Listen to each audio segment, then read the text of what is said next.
8 फरवरी 2024 का इलेक्शन हमने कहीं गज़ा हिंद या गज़ा बदर का नारा नहीं लगाया था भाई, नहीं हमने फ़लस्तीन या कश्मीर की आज़ादी का नारा लगाया था।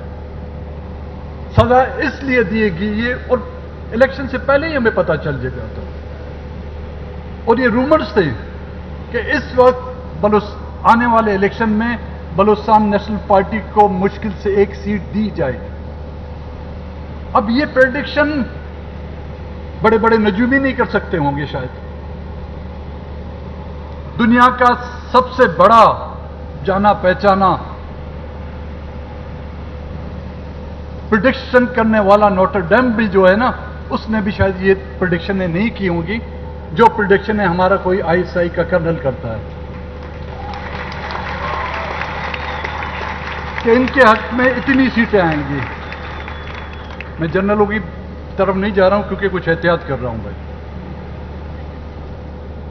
और यही सजा दी गई हमें कि असेंबली में ये मिसिंग पर्सन्स के बारे में क्यों बोलते हैं, ये मजलूम आवाम पर होने वाले जुल्म जातियों पर बात क्यों करते हैं। भाई हमने बात की है, लेकिन जो आस पास बैठे हुए थे वो भी तो डेस्कस बजा रहे थे उस वक्त हमारे। अगर आज भी उन लेबोरेटरी में ले जाए जाएं, उस पर मौजूदा सदर के भी फिंगरप्रिंट होंगे, उसमें मौजूदा वजीर आजम के भी फिंगरप्रिंट्स होंगे, उसमें मौजूदा स्पीकर के भी फिंगरप्रिंट्स आपको मिलेंगे। जब हमारी वो बातें उस वक्त उनको बहुत अच्छी और दिलचस्प लगती थी, लेकिन आज शायद उनको हमारी ये बातें पसंद ना हो। अब बात की जाए तो किससे? रियासत। रियासत का मतलब क्या होता है? पार्लियामेंट, पार्लियामेंट से वजूद आने वाली वो हुकूमतें, अदलिया, उस खित्ते और में बसने वाले अवाम और वो सूबे, इदारे, चाहे वो मालूम हो या नामालूम हो, चाहे वो खुफिया हो या सरेआम हो, उन तमाम को, और मीडिया, उन तमाम को एक लड़ी में बांधने वाला जो है वो है उस मुल्क का आईन, जिसको कॉन्स्टिट्यूशन कहा जाता है। यहां पर तहरीकें चली हैं बहुत सी, अगर मैं गलत हूं। यहां पे आईन की बहाली की तहरीकें चली हैं, यहां पर अदलिया की आज़ादी की तहरीकें चली हैं, यहां पर पार्लियामेंट की बालादस्ती की तहरीकें चली हैं, यहां सूबों की खुद मुख्तियारी की तहरीकें चली हैं, यहां पर पार्लियामेंट को खुद मुख्तियार बनाने की तहरीकें चली हैं, यहां पर मीडिया की आज़ादी के लिए भी तहरीकें चली हैं। अब सवाल ये पैदा होता है कि ये तमाम मुतालबात, चाहे आज़ादी हो चाहे बहाली हो, वो किससे की जाती है? कभी हमने और आपने ख्वाब में भी नहीं देखा होगा कि फौज की आज़ादी और फौज की खुद मुख्तारी के लिए कोई तहरीक चली हो। तो मसला आके यहां पर रुका हुआ है। इन तमाम का, चाहे आपकी अदलिया हो, वो आज़ादी अंदाज में अपने फैसले नहीं कर सकती, चाहे पार्लियामेंट हो जिसकी खुद मुख्तियारी पर कदगन लगाई गई है, चाहे मीडिया है जिस पर रोज बरोज पाबंदियों में जो है उसके इजाफा होता जा रहा है,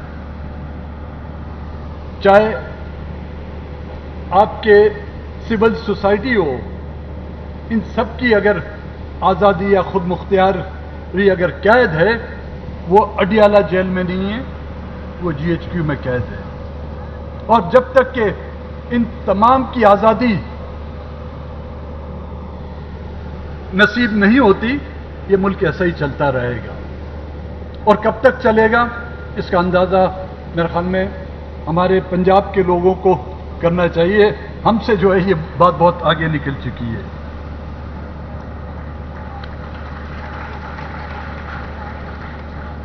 ठीक है, I'll wind up now. अब بلوچستان کا جو مسئلہ ہے، جو نیشنلسٹ ہیں ان سے بات ہو نہیں پا رہی. کیوں؟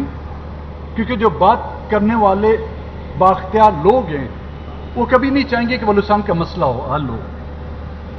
جس طرح دو ممالک ہیں پاکستان اور ہندوستان، کشمیر کا مسئلہ نہ بات چیت سے حل ہوتا ہے نہ جنگ سے حل ہوتا ہے. وہ دونوں حل کرنا نہیں چاہتے. ان میں بھی ان کا بھی انٹرسٹ ہے کہ وہ حل نہ ہو اور ان کا بھی انٹرسٹ ہے کہ حل نہ ہو.